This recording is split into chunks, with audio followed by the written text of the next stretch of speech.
Selamat malam, selamat malam. Kembali lagi di podcast Biar Lega bersama saya Gilang Baskara, di mana saya mengeluarkan isi hati saya, isi kepala saya biar lega. Jadi topiknya akan random, intinya hanya saya marah-marah, saya komen sesuatu ya gitulah. Tayang setiap hari Kamis insya Allah. Dan sekarang nih gue ngerekam Rabu malam sekarang. Gue lagi di jalan seperti biasa, lagi di mobil, tapi gue tidak bawa Zoom yang biasa gue pakai untuk merekam. Tapi karena keinginan kuat gue untuk berkarya dan ingin selalu tayang tepat waktu demi kalian guys, para follower aku di Spotify dimanapun, yang selalu bikin aku semangat dalam bikin konten. Jadi aku menggunakan handphone sekarang nih, dan voice recording handphone, lalu pakai mikrofon dari earphone-nya. Jadi kalau kualitas suaranya mungkin ada mobil belok naik median jalan deh. Iya loh. Jadi kalau kualitas suaranya mungkin tidak sebagus biasanya, atau mungkin malah lebih bagus dari biasanya, ya Anda tahulah penyebabnya. BTW ini kayaknya pertama kalinya nih gue ngerekam podcast Biar Lega. Setelah berapa nih? Episode berapa nih sekarang? 72 ya? Setelah 72 episode, ini kayaknya pertama kalinya gue ngerekam pakai handphone deh. Ya nggak? Biasanya gue pakai Zoom terus.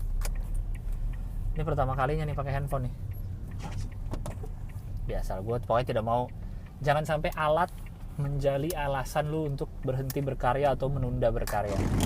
Karena alat itu hanya tools. Tools itu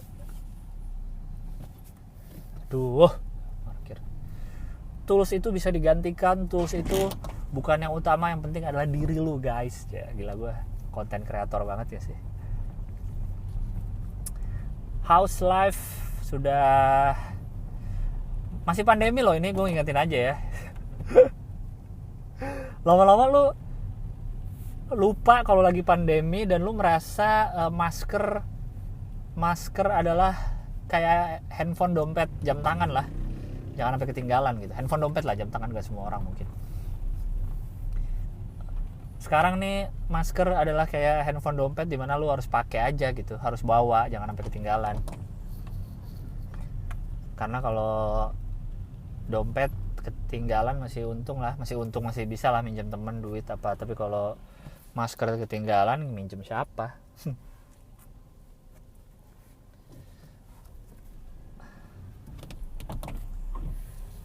Pandemi masih loh, cuma ya kelihatannya seperti tidak ada apa-apa ya. Gua gak mau bilang di Indonesia ya, mungkin di daerah lo masih ketat. Di Jakarta gua pribadi masih pakai masker kemana-mana. Cuci tangan masih, tapi hand sanitizer udah mulai suka lupa-lupa nih. Hand sanitizer suka lupa-lupa bawa. Gue tadinya bawa tisu basah, hand sanitizer, tapi cuci tangan masih dong tentu. Sampai rumah cuci tangan, ya paling hand sanitizer suka lupa. Ini sembari gue mengingatkan diri gue. Wiper gue berisik banget sih. Tolong dong kalau ada yang ngerti mobil, tahu nggak wiper tuh ada nggak sih bengkel khusus wiper? Karena gini kan, mobil gue dari tahun 2012 ya. Gue kira masalahnya adalah di karetnya, ini wiper depan ya. Gue kira masalahnya ada di karetnya. Karet udah gue ganti sebulan lalu mungkin. Ternyata masih bunyi, berebet-berebet. Curiga gue adalah, mana karet yang lama udah gue buang lagi. Berarti kan masalahnya bukan di karet kalau masih bunyi. Curiga gue adalah karena kaca nih kayaknya. Kan kaca depan gue habis diganti ya bulan Maret. Karena waktu itu retak, entah kenapa, kayaknya kejatuhan sesuatu di tol. Jadinya mungkin nggak tahu kemiringan kacanya kali, atau bahan kacanya tidak cocok dengan wiper bawaan pabrik. Karena kan berarti kacanya sudah bukan bawaan pabrik dong, karena sudah dimodif gitu kan, karena udah diganti kacanya. Tapi secara pemakaian baik-baik aja kacanya, air nggak ada yang bocor, kemiringan harusnya sama dong. Orang dia ngikutin frame bodinya kan. Nggak tahu lah, ini jadi bunyi-bunyi. Soalnya gue nggak tahu kalau wiper nih ada bengkel khususnya, atau kalau sekalian ke bengkel resmi kali ya kalau servis. Terakhir pala gue baru servis loh. Oh iya, kemarin terakhir gue baru servis servis rutin ganti oli itu gue nggak sekalian nanyain wiper karena kemarin tuh 2 bulanan lalu ya belum musim hujan. Baru sekarang ini kan hujan terus, jadi baru berasa nih, oh ternyata wipernya bunyi gitu. Tuh berebet kan, benci dengernya. Itulah. Kedengeran nggak suara palang pintu rel kereta? Kedengeran ya? Ya biarin deh. Tadi gue lagi ngomongin apa ya? Oh ya, pandemi udah bulan ke berapa nih, dari Maret, dari bulan 3 sekarang udah bulan 10. 7 bulan ya, udah mau 2020 udah hilang dalam sekejap. Tahu-tahu udah mau 2021 lagi, udah bulan Oktober. Udah mau akhir Oktober malah nih, udah minggu-minggu terakhir Oktober. Nggak tahu masih kapan. Gue nggak mau terlalu berharap banyak sama vaksin, walaupun katanya udah mulai kelihatan vaksin, udah ada yang mau produksi, udah keluar ininya ya, harganya. Tapi tetap gue tidak mau berharap pada vaksin, dan gue sarankan kalian juga jangan terlalu berharap. Ada anak kecil di tengah-tengah kemacetan main otopet sendirian, anjing serem banget. Jangan terlalu berharap, maksudnya gini, jangan lu jadi ntar ada vaksin lah, gue tenang-tenang aja sekarang gitu loh. Karena tuh jadi kayak false hope gitu loh, kayak harapan palsu gitu. Kayak lu ya udah tenang aja lah gue sekarang, orang ntar lagi ada vaksin kok, kayak gitu kan. Kayaknya gue pernah baca vaksin tuh idealnya kan berapa tahun gitu di develop baru benar-benar jadi. Ini kan hanya dalam waktu singkat banget dibikin vaksin, jadi gue nggak tahu lah. Jadi jangan terlalu, gue pun nggak mau terlalu berharap pada vaksin 100% itu, kayak ya udahlah tenang-tenang aja ntar ada vaksin kok gitu. Gue nggak mau terlalu kayak gitu juga, walaupun gue juga nggak ketat-ketat banget ya sebagai manusia di masa COVID ini. Tapi gue juga tidak mau terlalu bersandar penuh pada vaksin, karena ya belum tahu kapan, dan ya itu menurut gue, jangan sampai lu jadi tergoda dan jadi santai gitu, ntar lagi vaksin juga ada kok gitu. Jangan ya guys. Tetap waspada dengan cara kalian masing-masing lah. Vaksinnya juga nggak tahu nih kan, kalau ntar ada harganya berapa, jadi kayak lu dengan lihat swab sama rapid aja yang tiba-tiba harganya bisa naik turun, terus ternyata sampai sekarang dibilang rapid nggak valid 100%, tapi tetap dijadikan syarat untuk bepergian kan. Lo jadi bikin kita jadi curiga gitu. Jadi kok sebenarnya berapa sih harganya, kok bisa diatur-atur gitu? Apakah harganya tergantung apa gitu atau apa? Ini kan untuk kemanusiaan, kok harganya bisa naik turun, kok kadang mahal, kok bisa gua aja kemarin swab waktu harganya belum turun, beberapa hari sebelum harganya diturunkan pemerintah. Lumayan kan tuh, gue rugi 300.000, bisa buat nambah-nambah beli hub sepeda. Enggak deng, enggak lah, demi kesehatan masa hitung-hitungan. Apa tadi gue lagi ngomongin apa ya? Iya kayak gitu kan, lu jangan terlalu berharap lah. BTW teman gue di Bandung ada yang jadi relawan vaksin. Jadi dia kayaknya udah beberapa kali dites tuh. Jadi kayaknya dia diajak sama temennya yang orang nakes lah, orang kedokteran yang mendevelop vaksin. Terus dia ikutan katanya. Nggak tahu nih gimana. Dia sih, gue udah ketemu beberapa kali, dia sih kayaknya kelihatan fine-fine aja ya. Walaupun emang orangnya sehari-hari pun tidur pagi mulu, jam tidur kacau gitu, tau gak lo? Yang kalau tidur tuh jam 11 siang baru tidur, dari malamnya ya, baru tidur jam 11 siang gitu. Gue gak tahu dah efeknya. Tapi paling nggak gue bisa tahu dari dia lah, dia kan seumuran sama gue, dari segi badan mirip-mirip. Jadi siapa tahu dia bisa dijadikan patokan, karena memang vaksin dites ke dia. Dan dia dibayar berapa gitu, gue lupa lah, untuk dijadikan percobaan. Semoga aja dia baik-baik aja sih, nggak ada aneh-aneh gara-gara vaksin. Ada-ada aja lagi mau aja jadi itu vaksin. Tapi emang harus diuji ke manusia ya. Ya mau gimana lagi. Kayak gitu. Apalagi yang seru-seru kemarin ya? Nggak tahu men, gue nggak tahu mau bahas apa dah. Gue udah berapa minggu terakhir nih nggak ada catatan pembahasan loh. Biarkan ini mengalir menjadi nggak jelas aja sih. Aduh.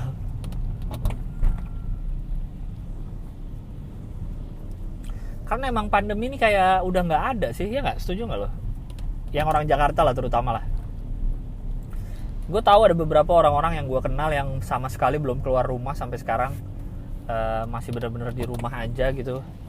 Ya mungkin mereka punya privilege bisa full tetap menghasilkan, tetap bisa memenuhi kebutuhannya tanpa keluar rumah gitu. Gue sih nggak bisa, jadi ya gue keluar rumah untuk bekerja dan lain-lain. Tapi ada loh orang-orang yang beneran masih di rumah aja gitu. Ya gimana ya, ini Indonesia adalah kombinasi maut menurut gue ya. Kita adalah negara kombinasi maut antara pemerintah yang terlihat pelin-pelan dan masyarakat yang bebal. Ya nggak, ya nggak. Kita kombinasi maut dari dua itu tuh. Jadi bingung. Pemerintahnya kayaknya santai, bukan santai sih. Kayaknya pelin-pelan, ini kebijakannya mau kemana sih? Mau lockdown apa enggak sih? Mau ngelarang apa enggak? PSBB apa? Ada PSBB transisi. Rem darurat mana? Rem darurat, tapi tetap nggak jelas lah. Dan masyarakatnya adalah masyarakat yang bebal gitu. Sebelum ada COVID juga semua aturan dilanggar kok. Sebelum ada so-called protokol kesehatan juga semua aturan kita langgar kok. Gue nyebutnya kita ya, karena pun gue merasa tidak sempurna sebagai warga negara gitu. Ya bukan pemandangan asing lah lihat orang nggak pakai helm, naik motor masuk jalur Transjakarta, motor-motor mobil nerobos lampu merah. Itu hal-hal wajar lah, lawan arah. Bukan hal-hal wajar, sorry. Itu hal-hal yang tidak asing lagi lah. Kayak gitu. Apalagi cuma pakai masker, jaga jarak. Lakban tanda X. Virus di Indonesia tuh emang tidak akan menyebar karena di tempat umum sudah banyak sekali tanda X yang terbuat dari lakban. Itulah pencegahan tameng utama Indonesia dari virus-virus yang ada di muka bumi ini. Belum lagi gini yang gue masih nggak masuk di akal gue ya, sorry nih untuk restoran ya. Gue tahu restoran dan kafe hanya menjalankan protokol kesehatan. Tapi gini, misalnya kita makan sama temen, entah sama siapapun, yang pasti orang yang kita kenal, yang kita tahu lah kebersihannya gimana. Mungkin bareng sama kita dari mobilnya gitu ya, orang ini bareng sama kita dari mobilnya, mungkin dari rumah lagi bareng. Kalau keluarga lu atau siapa lu kan, lu bareng dari rumah, lu satu kendaraan, kayak lu tanpa jarak tuh kan, berarti dari rumah satu kendaraan sampai restoran, lu dijeda plastik apa kayak akrilik, lu dijeda kaca, bukan kaca sih apa, di tengahnya kayak akrilik gitu. Lu dan orang yang bareng sama lu dari rumah dijeda akrilik, depan hadap-hadapan, tidak bisa ngobrol langsung, kehalangan akrilik. Tetapi meja sebelah lo, yang mana adalah orang lain yang lu nggak tahu dari mana, lu nggak tahu latar belakang hidupnya apa, lu nggak tahu dia suka cuci tangan apa enggak, lu nggak tahu dia tadi pagi mandi apa enggak, lu nggak tahu pendidikan terakhirnya apa.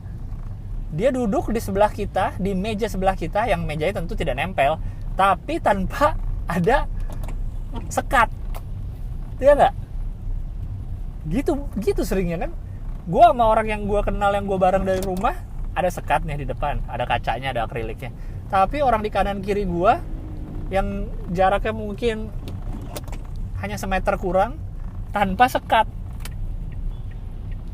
tanpa ada akrilik, gue bisa muncrat-muncratan ngobrol sama mereka, muncrat-muncratan ludah. Tapi sama orang depan yang gue kenal baik, yang gue tahu udah mandi, udah bersih, udah cuci tangan, pakai masker yang bagus, saya dihalang-halangi dengan akrilik. Lucu banget men, menurut gue itu lucu sih. Tapi gue tetap respect kepada restoran yang melakukan itu, karena gue tahu banget kalian hanya menjalankan yang protokol kesehatan, kalian hanya ngikutin aturan pemerintah agar kalian bisa tetap buka, agar kalian bisa tetap berpenghasilan, agar kalian bisa tetap menghidupi karyawan-karyawan kalian dan keluarganya di rumah gitu. Gue tahu banget pada pemilik usaha sekarang nih pusingnya setengah mati gitu untuk membuat bisnisnya tetap berjalan, karena di belakang mereka ada mungkin puluhan atau ratusan karyawan yang harus ngasih makan anak istrinya gitu, ngasih makan keluarganya. Ya udah, jadi protokol kayak apa gue ikutin dah. Lakban pakai tanda X gue ikutin. Itu kan biaya lagi loh bikin lakban, belum lagi yang bikin stiker-stiker. Kalau cuma lakban iyalah mungkin biayanya nggak terlalu mahal, lu beli lakban yang banyak di X-Xin. Tapi kan ada yang pada bikin stiker yang bagus gitu, kayak jaga jarak, stiker mohon maaf tempat ini jangan didudukin. Itu kan ada yang, itu kan modal lagi men, itu duit lagi loh lu bikin kayak gitu-gituan. Ada yang di depannya pasang poster baru lagi, wajib masker. Itu kan biaya lagi loh semua. Nyediain hand sanitizer bisa 10 kali di restorannya nyediain hand sanitizer.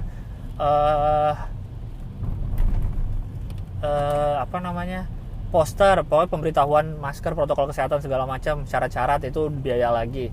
Beli termogan untuk nembakin itu jidat orang. Iya kalau restoran cuma beli satu. Pengusaha mall ada berapa pintu tuh, mungkin bisa 20 termogan kali dibeli. Belum lagi nggak tahu termogan akurat apa enggak. Terus lagi harus ada beberapa restoran yang harus menunya berubah jadi digital. Jadi menunya berbentuk QR code yang harus kita foto. Ada yang simple, QR code-nya, gue pernah ke tempat yang QR code-nya nyambung ke highlight IG story. Jadi highlight IG story-nya ada menu, jadi dia nggak usah buka baru. Ada yang nyambung ke website, berarti mungkin kalau tadinya nggak punya website harus bikin website, duit lagi. Bikin QR code, bikin stiker-stikernya. Terus alat makannya, sendok garpunya ada beberapa yang beda jadi diplastikin semua. Motor kemana anjing, jangan bikin kagok ya. Itu kan berarti biaya lagi tuh nyediain plastik.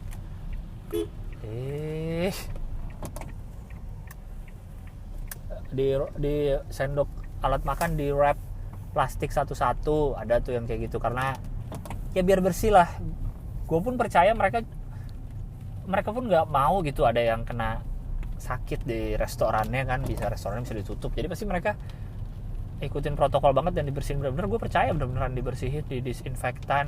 Oh iya, mereka juga harus beli disinfektan baru lagi untuk bersihin meja-mejanya kayak gitu. Jadi semua intinya adalah biaya lagi untuk para pemilik usaha. Kita pun di rumah ya, walaupun gue bukan pemilik usaha gitu, nggak segitunya, tapi kan di rumah kita jadi ada budget tambahan untuk beli masker. Lu masker punya berapa? Gue punya 10 lebih kali, masker 20 kali ada gue masker kain. Belum lagi biaya untuk beli hand sanitizer untuk kita juga, untuk keluarga, kayak gitu-gitu. Sementara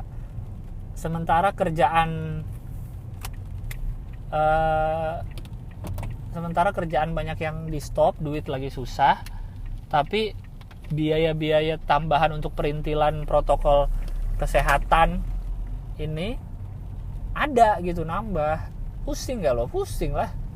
Bersyukur gue alhamdulillah masih cukup lah untuk beli alat-alat protokol kesehatan itu, untuk beli kebutuhan gue, dan untuk upgrade sepeda masih ada lah gue, alhamdulillah masih dicukupkan. Tapi yang nggak bisa itu loh, udah kerjaan kagak ada, harus beli masker, ribet bro. Terus yang pemilik usaha nangis bro lihat demo. Bukan apa-apa, karena demo dibolehin ya, dalam tanda petik ya, walaupun ya dibolehin lah demo, walaupun rusuh dan di luar kendali, tapi itu kan udah dibilang boleh gitu demo, asal di dekat Monas, berarti dibolehkan demo. Sementara sempet restoran nggak boleh buka, band-band live music cafe, ya Allah sakit hatinya kayak apa ngeliat demo. Mereka nggak boleh main, weddingan nggak ada, tampil cuma virtual online. Berapa sih penghasilannya dibanding dibanding reguleran biasa. Tapi lihat demo, sakit hati mereka.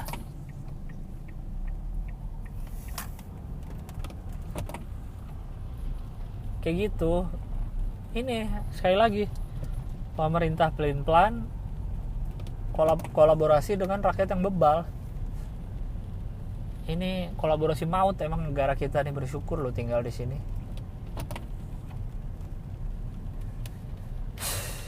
Kayak gitu. Jadi doa gue sebagai sesama pekerja lah, kita semua bukan bagian 1% dari orang yang super rich di Indonesia, apalagi di dunia gitu. Kita bukan 1% itu. Gue tau lah yang 1% itu gak akan dengerin podcast gue. Jadi gue anggap semua lu nih, kita bagian dari 1% itu. Gue doain lu gak nyerah lah. Percaya atau tidak percaya Anda dengan COVID, lu tetap kena imbasnya gitu. Mau lu nggak percaya juga, kalau lu punya usaha ya tetap kena pasti imbasnya. Jadi ya semoga dikuatkan aja lah. Semoga dikuatkan secara physically, mentally, financially. Karena gue tahu ini berat banget gitu, berat buat kita semua. Ini di luar penyakitnya ya, tapi efek dominonya nih segala macam, lu tetap harus, kan apa sih istilahnya kalau di bisnis tuh fixed cost ya, kalau gue baca-baca fixed cost lu tetap kan. Fixed cost adalah nyewa gedung, bayar karyawan, mungkin maintenance apalah, alat-alat, pembelian bahan baku tiap bulannya, itu kan pasti gitu. Sementara pengunjung nggak ada, lu bayar sewa terus. Ngilu sih gue ngebayanginnya. Terus gue ngeliat banyak yang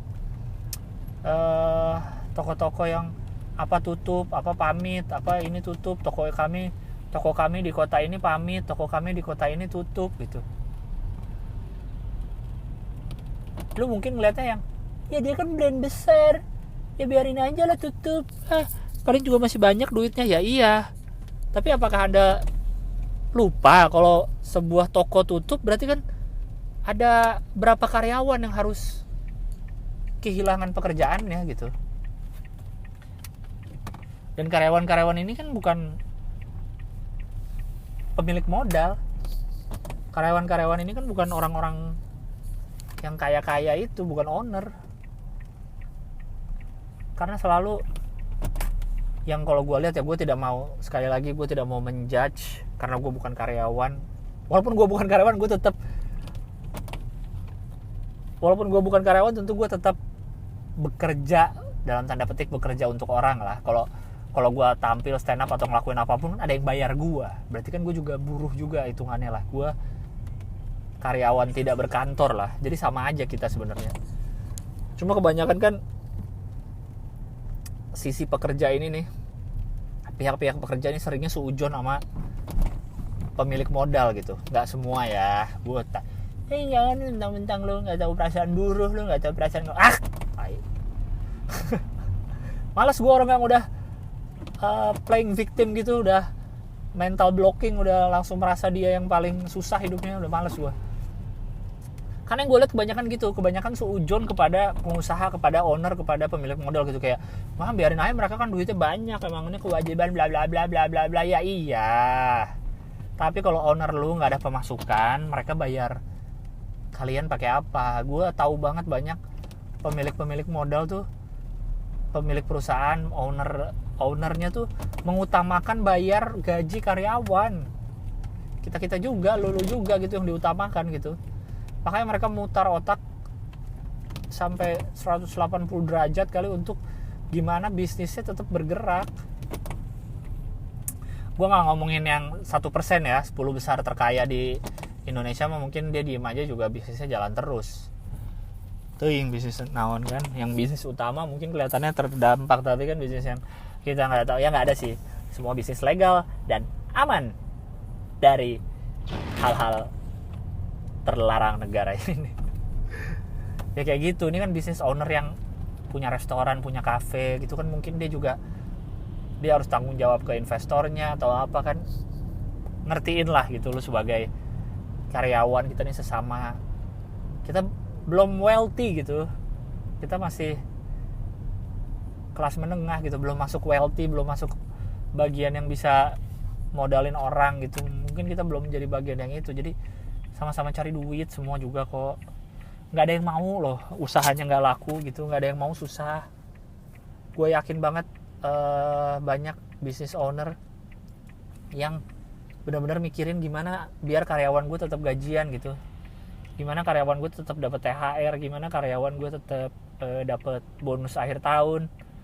Gue yakin banyak yang muter otak yang arahnya ke situ gitu, bukan gue jadi makin miskin nih, aku tidak bisa makin kaya, aku tidak bisa beli mobil sport baru, aku tidak bisa makan di tempat mahal lagi nih. Enggak, gue jamin banyak yang mikirin gimana caranya gue di masa pandemi ini 7 bulan gue pikirin gimana biar gue tidak mecat gitu, nggak nge-lay off karyawan kayak gitu. Jadi please, kitanya, elunya sebagai yang karyawan atau sebagai buruh lah, apapun lu mau nyebutnya, jangan bertingkah gitu. Masih untung kalau lu sampai sekarang masih di kerjaan lu yang sama ya, dalam 7 bulan ini nggak ada layoff, nggak ada pengurangan gaji gitu. Lu jangan bertingkah ini paling pensiun gue gini, lu masih untung banyak banget. Gue ngomong lu masih untung kan, lu masih mending. Tapi maksudnya banyak yang di layoff gitu, banyak yang harus kehilangan kerjaan di masa pandemi. Coba lu kehilangan kerjaan di masa pandemi, nyari kerjanya lagi di mana? Masa begini juga jarang ada orang rekrut gitu. Ada sih, cuma jarang, lebih susah dari biasanya lah. Aduh, mobil silau banget lampunya, dikira gue lagi main CS aja kena flashbang kayak gitu. Jadi dengan lu masih ada kerjaan, dengan lu tidak di lay off, dengan lu tidak dikurangin gajinya aja, harusnya bersyukur sih. Gue dengar temen gue gajinya sampai dikurangin 40%, ngilu gue.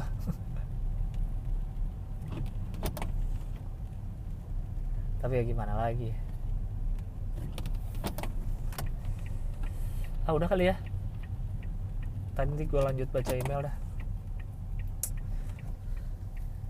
Ntar susah matiin ini lagi rame. Oke, udah cukup gue ngebacot. Intinya bersyukur aja lah kita, ya nggak? Gue akan lanjut baca-baca email yang sudah dikirim ke podcastbiarlega@gmail.com. Oke, ini saatnya gue membaca email. Gue udah di rumah tapi lanjut ngerekamnya pakai HP biar sama lah kualitas audionya, ntar belang. Jadi belang-belang kalau sekarang pakai Zoom ngerekamnya.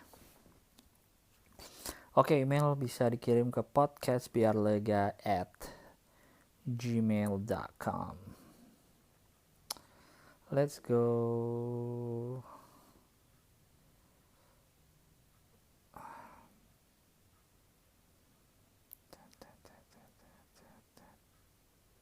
Bentar.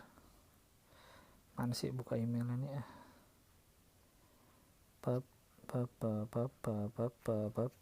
Oke.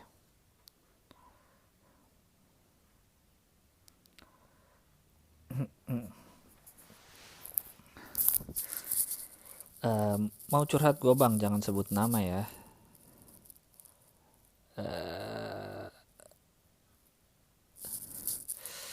Halo Bang Gilbas, brand ambassador atau influencer warung Aceh. Gara-gara podcast lu sama video boring bokir, gue jadi penasaran pengen kesana. Haha, anyway langsung aja bang, gue mau curhat. Jadi hampir 4 bulanan ini gue deket sama mantan gue setelah putus di bulan April kemarin. Yang putus setelah pacaran hampir 4 tahun. Gue gak kepikiran buat balikan juga sih, karena gue masih inget omongan dia waktu putus. Dia gak mau pacaran dulu dengan alasan mau serius belajar kuliah. Gue tahu itu klise, gue gak tahu ya itu klise apa enggak. WK itu klise sih. Tapi ya gue seneng aja bisa deket lagi sama dia, karena cuma dia satu-satunya teman deket gue, tempat gue curhat semua masalah gue selama ini. Nah selama gue deket, dia ngapa-ngapain selalu sama gue, minta anterin inilah, minta temenin beli barang lah, ngajakin makan lah. Walaupun udah 4 bulanan deket lagi, gue baru intens ketemu sama dia selama 2 bulan terakhir ini. Nah seminggu terakhir ini dia nyuekin gue bang, kayak ngejauh lah dari gue. Gue tanya kenapa, jawaban dia karena biar gue gak ketergantungan sama dia. Karena kita chat ya hampir tiap hari, dan mengantisipasi biar gue nggak sakit hati kalau dia sampai deket lagi sama cowok lain. Dan ternyata kemarin nggak sampai 3 hari dia ngomong gitu, dia akhirnya cerita semua bang kalau ternyata dia emang lagi deket sama cowok lain. Cuttingnya di kampus, kakak tingkat. Gue tuh baru dapat istilah cutting gitu tuh justru setelah gue nggak kuliah lagi loh. Karena dulu gue taunya kalau di perkuliahan ya junior sama senior. Oh itu dia senior, nggak ada oh itu dia cutting. Itu cutting siapa sih yang mulai cutting stiker. Entah gue gak ngerti gimana dia bisa deket, karena dari Maret aja udah gak belajar di kampus, dalam kurung otomatis gak pernah ketemu. Terus gue tanya kalian sekelas apa enggak, jawabannya kagak. Asli gue bingung bang, waktu dia jelasin semua gue ngerasain lega sekaligus sakit hati, sekaligus otak gue mau meledak nyerna itu semua. Dan sekarang gue lihat dia teleponan tengah malam sama tuh cowok, which is itu yang sering gue lakuin sama dia dari dulu. Waka. Kenapa lo bisa lihat? Tunggu. Baca dulu habis ya. Gila pas gue lihat itu gue cemburu bukan main bang, sakit hati, sedih. Asli gue udah nggak bisa ngerasain sebenarnya apa yang hati gue rasain. Gue kehilangan teman dekat gue, kehilangan orang yang paling ngerti gue, kehilangan orang yang gue sayang. Gue mau nanya pendapat lu bang, menurut lu gimana nyikapin ini semua? Karena asli rasanya kayak ketiban es batu di padang pasir bang. Makasih ya, maaf kalau kepanjangan, salam hormat pemuda. Yang pertama, itu bukan salah cewek lo, karena udah jelas kalian sudah putus dan 4 bulanan terakhir ini hanya berhubungan intens. Tidak ada kata-kata akan balikan kan? Yang terlalu baper Anda, jadi Anda salahkan diri Anda sendiri. Yang kedua, tadi mana? Lu lihat dia teleponan tengah malam sama tuh cowok, which is itu yang sering gue lakuin juga sama dia dari dulu. WK. Kamu lihat dia teleponan, bukan kamu dengar, kamu diceritain ya, kamu lihat. Berarti tengah malam kamu masih sama si cewek itu. Tengah malam, gue asumsikan tidak di luar ya, karena lagi PSBB gini gak bisa di luar. Jadi paling tengah malam, kalau gak di hotel juga mungkin rawan, takut ada virus. Di kosan, ya gak apa-apa lah kalau dia teleponan sama cowok tengah malam, tapi yang berduaan sama dia lu. Dia cuma menang di teleponan bro, lu menang di fisik, ketemu langsung. Gak gitu ya. Salah ini kesimpulan gue ya. Ya intinya adalah emang 4 bulanan ini kan hanya deket lagi. Mungkin dia hanya mencari tambelan sebelum ada cowok yang deketin bener-bener. Jadi dia ada teman ngobrol, sama kayak lu lah, akhirnya lu dia punya teman deket untuk ngobrol lagi. Tapi ya sekali lagi di dunia ini, kayaknya kalau dipikir-pikir ya, di dunia ini tuh tidak ada yang pernah salah men. Tidak pernah ada keputusan yang salah, tidak ada pernah kejadian yang salah, tidak ada yang pernah peristiwa yang salah terjadi dari dunia ini, di dunia luar ya. Yang salah adalah selalu yang menjadi masalah, bukan yang salah. Yang menjadi masalah adalah selalu ekspektasi kita sebagai manusia. Ya, bukan salah pandemi. Ekspektasi lu di 2020 ini, gue mau traveling, gue mau kerja lebih giat, gue mau punya banyak uang. Ada pandemi lu jadi marah-marah. Gara-gara apa? Ekspektasi lu. Sama kayak lu juga gini, bukan salah cewek, lu salah ekspektasi kita. Emang kompleks sekali kehidupan ini ya. Lanjut email berikutnya. Box set Gilbas live at Theater Jakarta. Pertanyaan ini belum gue jual. Gue belum baca emailnya aja gue langsung bisa jawab belum gue jual. Ya gue jual segera. Oke. Halo Bang Gilbas, nama aku Via. Aku pengen nanya tapi mau cerita dulu dikit. Hai Via. Aku pertama kali nonton Abang di Suci 2 waktu SD. Udah gila lu nonton gue pas Suci 2 udah waktu SD anjir. Berarti itu 8 years ago. Lu dulu kelas 3 atau kelas 4? Kelas 3 tuh umur berapa ya? 7, 8, 9, umur 10. Berarti lu sekarang 18 tahun lah kurang lebih ya, SMA. Lu nonton dari SD. Oke. Ingat banget dari dulu waktu nonton Suci 2, setiap bagian KG Pamungkas stand up itu aku gak ngerti bang dia ngomong apa, soalnya ngomongnya cepet banget. Persis sama yang abang bilang waktu rap di grand final. Sekarang baru-baru ini aku rewatch Suci 2 bang di iFlix, YouTube sama TV. Tapi jujur aku masih tetap gak ngerti KG ngomong apa anjir. Maaf ya KG, ada emoticon nangis 3. Langsung aja deh ke pertanyaan. Itu sempat pengen beli digital download Gilbas Live at Theater Jakarta, udah sempat nabung. Tapi kebetulan waktu itu ada kabar kalau Bang Gilang mau rilis box set. Jadi aku belum sempat beli digital downloadnya. Tapi kok abis itu aku gak pernah dengar kabar box setnya lagi ya bang. Emang belum ada info lanjutannya atau akunya yang kelewat info? Memang belum ada info lanjutan. Memang saya nggak tahu kenapa nunda-nunda mulu, kayak gue pengen ngerjain semuanya sendiri, jadi nggak, gue ya sibuk dengan hal lain, kadang lupa, kadang ini jadinya terbengkalai. Box set udah siap, tinggal gue jual. Ntar ya info pasti gue kasih tahu lebih lanjut kok di Instagram dan semua sosial media gue. Kalau emang belum rilis, kira-kira kapan rilisnya ya bang? Soalnya aku penasaran banget sama box setnya, tapi penasaran juga pengen cepet-cepet nonton. Menurut abang mendingan nungguin box set atau beli digital download? Menurut saya kayaknya nungguin box set aja deh, karena lengkap sama yang Bandung juga. Tapi kalau mau beli digital download juga ya nggak apa-apa juga lah. Hitung-hitung menambah pundi-pundi kekayaan aku, hahaha. Oke lanjut. Oh ya, satu lagi bang, di Suci 2 itu kan pesertanya banyak teman Bang Gilang yang sama-sama dari Bandung. Gimana rasanya berkompetisi sama teman sendiri, apalagi sampai masuk grand final berdua? WK. Rasanya apa ya? Udah pernah belum grand final sama teman sendiri? Rasanya mantap. Kowenta sayang sayang. Gue anak TikTok banget ya. Rasanya dulu gimana ya? Dulu rasanya aneh sih, karena kalau dulu gue ingat gue tuh masuk Suci dari minggu ke minggu tuh tanpa beban. Jadi gue nggak peduli gue juara berapa, yang penting intinya gue pengen bagus tiap minggu, lebih bagus. Dan ternyata alhamdulillah sampai final, sampai grand final gitu. Jadi rasanya kayak ya udah aja gitu, kayak apalagi pas final ya, gue udah tanpa beban banget pas final. Gue kayak ya udah, gue tampil kayak apapun gue tetap dua besar gitu, paling enggak minimal juara dua. Jadi gue bener-bener nggak ada beban tampilnya, dan malah seneng jadinya banyak teman dari Bandung dan sama G juga gitu sih. Lanjut. Oh ya, udah gitu deh bang. Sebenarnya pengen cerita plus nanya banyak banget ke Bang Gilang, tapi takut kepanjangan. Iya bagus lah, jangan terlalu panjang. Makasih ya bang udah menemani tumbuh kembangku dari SD sampai sekarang kelas 12 SMA melalui stand upmu itu. Haha, ya Allah, dari SD dong kamu nonton.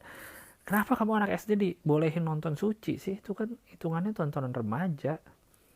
Maaf kalau ada salah-salah kata. Sehat selalu, sukses terus GBU bang. Oke. Lanjut. Tidak usah baca alamat email. Halo Bang Gilang, mau cerita sedikit biar lega.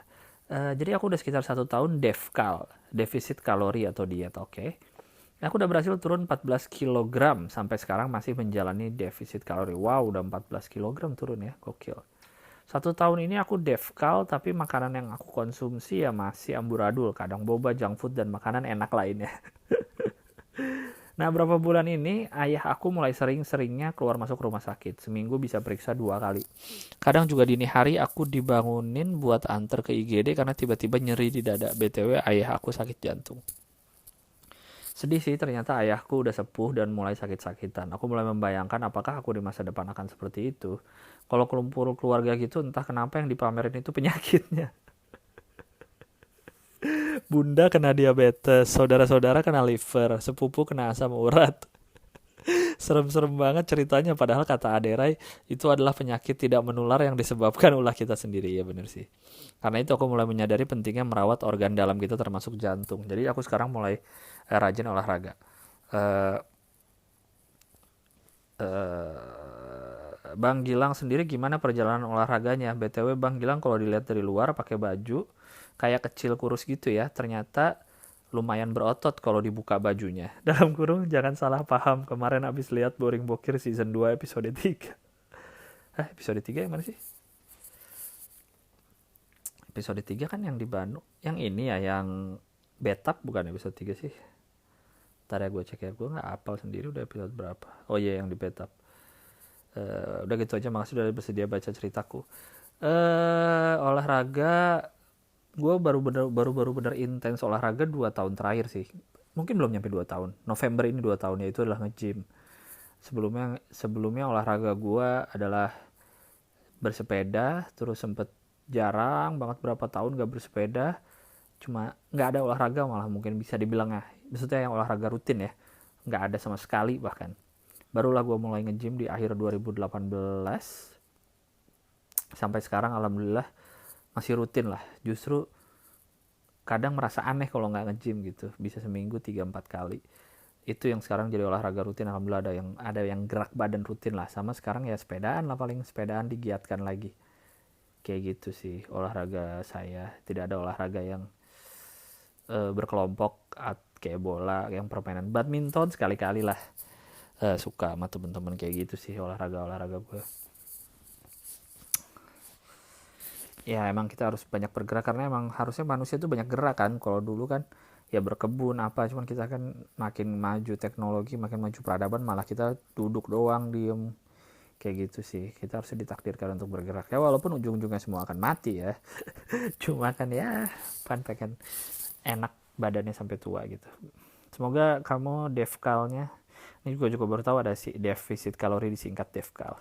Semoga devkalmu berjalan dengan mulus terus ya. Dan nggak apa-apa lah makan-makan enak gitu. Karena gue pun hanya nge-gym doang gitu, tidak mengatur makanan. Gue makan seenaknya. Jadi gue nge-gym agar bisa makan seenaknya. Gitu kurang lebih. Oke, terima kasih atas emailnya. Lanjut.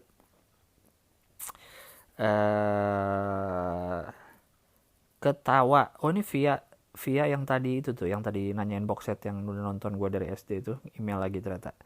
Jeda tadi berapa? Tadi 8 Oktober, dia email lagi 11 Oktober.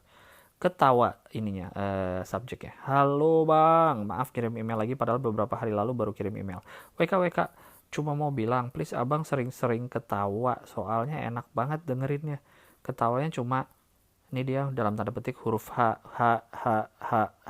itu huruf H doang ya. Gitu doang, nggak ada huruf vokalnya. Hahaha, ini baru dia ketawa kapital. Udah makasih bang. Maaf kalau annoying. Emang gue ketawa huruf H doang ya? Gimana sih ketawa? Gimana sih, nggak ngerti lah. Oke. BTW bang, pacar bang Gilang cantik banget, hehe gemes. Guanya juga ganteng kali, sorry. Males gak dengernya. Makasih bang, sukses terus, semoga sehat selalu. GBU. Lanjut, ini emailnya udah sampai 12 Oktober nih, mantap.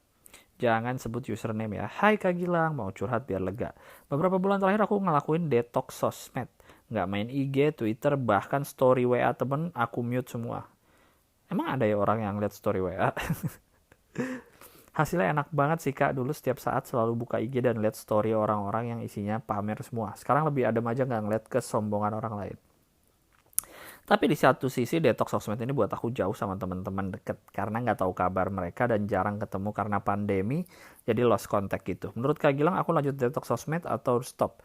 Satu sisi seneng nggak lihat kesombongan orang lain, satu sisi pengen tahu kabar teman deket aku. Please jangan dijawab, kalau suka jalanin, kalau nggak suka berhenti. Makasih Kak, sukses dan sehat selalu.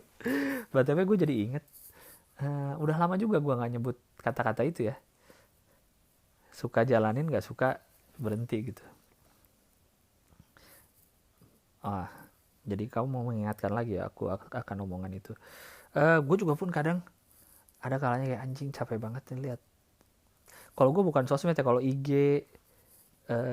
dan lain-lain, Twitter kan bisa ya udah nggak usah kita cek aja gitu kan. WhatsApp tuh yang paling udah mau tidur atau apa cekling bunyi terus udah gitu, misalnya masalah kerjaan dan emang harus dijawab, gue aduh males. Gue tipe orang yang lebih baik di chat daripada di telepon, tapi kadang ada masanya dalam satu hari tuh aduh bunyi mulu sih gitu, pusingnya nggak sih. Paling bener kita kayak Reza Rahadian sih, nggak punya akun sosmed, yang ngurus manajemennya gitu bukan dia. Itu sih gue juga kadang suka aduh pusing. Kalau menurut gue di mungkin nggak tahu ya, kalau gue kan kerjaan gue segala macam banyak dari sosmed juga gitu, jadi gue nggak bisa fully berhenti gitu. Mungkin kalau yang bisa kalau lu gitu, kalau memang kerjaan lu tidak harus di sosmed terus, mungkin bisa di cycle aja kali, misalnya nggak usah full berhenti kalau misalnya susah ya. Misalnya dibatasin kan bisa tuh di handphone kita, dibatasin buka Instagram, buka aplikasi berapa lama, misalnya dibatasin satu aplikasi 2 jam misalkan dalam satu hari, Instagram, Twitter 2 jam aja bisanya, atau 1 jam mungkin sekalian. Atau mungkin detoxnya lu bikin per cycle, misalnya 2 hari sekali matiin sosmed gitu, atau setiap weekend Sabtu Minggu matiin sosmed, mungkin kayak gitu kali ya, biar nggak langsung berhenti total banget gitu. Jadi masih ada lah sekali-kali, tapi ada istirahatnya kali ya. Lanjut, insecure. Bang jangan baca alamat email. Oke. Bang ada cewek yang lagi deket sama gue. Ya gue sih seneng-seneng aja karena dia nyambung gitu kalau diajak ngobrol. Terus dia dulu teman sekelas di kampus gue dan dia pindah kampus ke salah satu kampus ternama di Indonesia. Cuma gue belum mau jadiin pacar karena gue insecure. Soalnya doi pinter bang. Doi kuliah di kampus ternama, IPK-nya 4. Sedangkan gue kuliah di kampus yang cuma terkenal di lingkungan kampus doang bang, dan gue juga nggak pinter. Mau gue jadiin pacar, cuma takutnya gue makan batin karena sering denger misuan atau cerita tentang kehidupan kampus yang menurut gue keren. Ya sebagai cowok gue merasa kecil gitu dibanding dia, jadi gue harus gimana ya bang? Kebiasaan cowok tuh nggak bisa kalau egonya tuh nggak dikasih makan gitu. Egonya kalah, dia ego sebagai anjing, gue cowok masa di bawah dia sih kampusnya, padahal nggak apa-apa sebenarnya dong, cuma ego itu yang nggak bisa dilawan. Sekarang gini lah, lu bilang lu nggak mau macarin dia, jadiin pacar karena lu insecure karena dia pintar. Lu tembak aja dulu lah. Lu kan cuma GR aja, lu nggak mau, dia terlalu pintar. Intinya adalah dia mau nggak sama lu. Jangan, karena kadang kita suka merasa deket, kitanya doang yang merasa deket ya nggak. Lu nggak usah bilang gue minder karena dia terlalu pinter bla bla bla bla bla bla. Ya enggak, mau aja dulu, tembak aja dulu gitu. Kalau udah diterima oke. Baru tahap keduanya adalah gue nggak boleh insecure nih, gue nggak boleh karena dia pacar gue, harusnya ya udah gitu, gue nggak boleh insecure karena walaupun kampus dia lebih bagus gitu ya. Tembak aja dulu, jadian aja dulu, lu insecure-nya udah, tahu diterimanya belum, aneh-aneh aja dah. Wah ini udah email 6 hari lalu nih, mantap. Satu atau dua lagi kali ya. Wah ini agak panjang nih, satu ini terakhir deh. Oke, patah hati yang agak aneh, judul subjeknya. Halo bang, aku mau cerita. Jadi dulu waktu kelas 3, SMP kelas 3, aku pernah pacaran sama satu cewek di kelasku. Menurutku dia cewek yang cakep banget bang, baik secara looks maupun sifat. Putih, alim, badannya pendek, unyu-unyu, pipinya cabi, pinter pula. Kita berdua waktu itu sama sekali masih gak ngerti namanya pacar-pacaran. Kita pacaran kurang lebih selama 6 bulan lah, dan selama 6 bulan itu isinya perbincangan dan situasi awkward semua. Sebenarnya di beberapa topik kami sudah bisa deep talk sih. Beberapa kali sempat bahas hidup, sampai ngegosip bareng juga lancar. Tapi sisanya awkward parah. Saat lulus SMP dia minta putus karena menurut dia hubungan kami terlalu canggung dan gak bisa dilanjut lagi. Dan juga kami lanjut ke SMA yang berbeda. Tapi walaupun pacaran kami gak asyik, menurutku hubungan kami cukup memorable. Singkat cerita, umur aku sekarang udah 26 tahun dan baru aja wisuda. Sekarang aku lagi sibuk-sibuknya freelance di bidang IT bang. Karena terlalu asik kuliah sekaligus kerja, selama aku kuliah aku gak pernah pacaran bang. Deket dengan cewek sih pernah, tapi gak sampai pacaran. 2 hari lalu aku dapet WA message dari mantan aku saat SMP itu yang isinya adalah undangan private wedding dia. Aku cukup kaget sih, mengingat kita udah jarang banget kontekan, tapi saat dia mau nikah dengan private wedding, aku jadi salah satu yang diundang. Perasaanku campur aduk bang, sedikit bahagia, lumayan nyesel, banyak patah hati. Aduh. Menurut abang aneh gak sih kalau aku patah hati karena hal ini? Gak aneh sih menurut gue. Karena lu selama kuliah gak pacaran, tapi lu gak bilang selama SMA ada pacar gak setelah sama dia. Menurut gue wajar sih lu setelahnya mungkin jarang pacaran, udah lama gak ketemu sama si cewek ini, sekalinya ketemu kok sekalinya ada kabar kok gini ya, kok tahu-tahu dia udah mau nikah aja. Menurut gue wajar sih, walaupun kenapa gue ketawa ya, karena menurut gue ini lucu nih. Maksudnya apa ya, pasti ada perasaan-perasaan lucu yang lu senyum-senyum sendiri kan, kayak tai kenapa gue sakit hati ya gitu, padahal udah belasan tahun gak kontakan. Gak belasan tahun sih ya, padahal lu udah umur 26 kan, lu SMP kelas 3, umur 15 kali ya kan, ada 10 tahun kali, 10 tahun gak kontakan kok tiba-tiba dia ngundang nikah, kok gue sakit hati ya. Tai lah, lu pasti ada gitu-gitunya kan. Wajar sih menurut gue ya, mengingat kisah cinta kami bisa dibilang cuma cinta monyet, tapi kok bisa-bisanya perasaanku masih ke bawah sampai sekarang ya. Namanya, kalau menurut gue ya, namanya pernah pacaran sama orang, walaupun udah putus lama, walaupun mungkin putusnya nggak baik-baik, pasti ada sedikit apa ya, nggak mungkin hilang 100%. Dalam arti gini, bukan berarti jadi harus ingat-ingat yang udah lewat, tapi kan ada apa ya, ada itu kan memori nggak sekedar bisa dikontrol alt delete gitu, tapi sih ada sesuatu yang walaupun lu kubur suatu saat bisa kegali. Ini masih ada nih di otak, cuma lu kubur doang gitu. Dia masih ada di dalam tanah otak lu gitu. Jadi ya pasti ada rasa-rasa gimana gitu. Sekian Bang, maaf kalau kepanjangan, semoga sehat. Oke, itu terakhir ya. Terakhir 17 Oktober email yang gue baca. Terima kasih banyak yang udah dengerin, yang udah email ke podcastbiarlega@gmail.com. Ini akan segera gue upload. Enak nih, gue ngerekam pakai HP, gue langsung upload di HP, jadi nggak perlu buka. Masih perlu buka laptop deh buat bikin desain covernya. Desain cover pakai apa sih yang cepet di handphone? Gue belum pernah lo ngedit foto atau nambahin gambar yang ngedit gitu kalau pakai HP. Pakai apa sih ini ya? Canva ya kata orang-orang ya. Atau ntar setahu gue yang bisa ngedit tanpa gue perlu buka HP dan buka Photoshop. Tapi udahlah, nggak apa-apa. Gue udah terbiasa pakai Photoshop soalnya. Jadi menambah lagi omongan. Oke, udah. Terima kasih banyak udah mendengarkan. Akan segera saya upload nih tepat waktu kayak ini. Mantap sekali Gilang Baskara dan podcast Biar Leganya. Bye.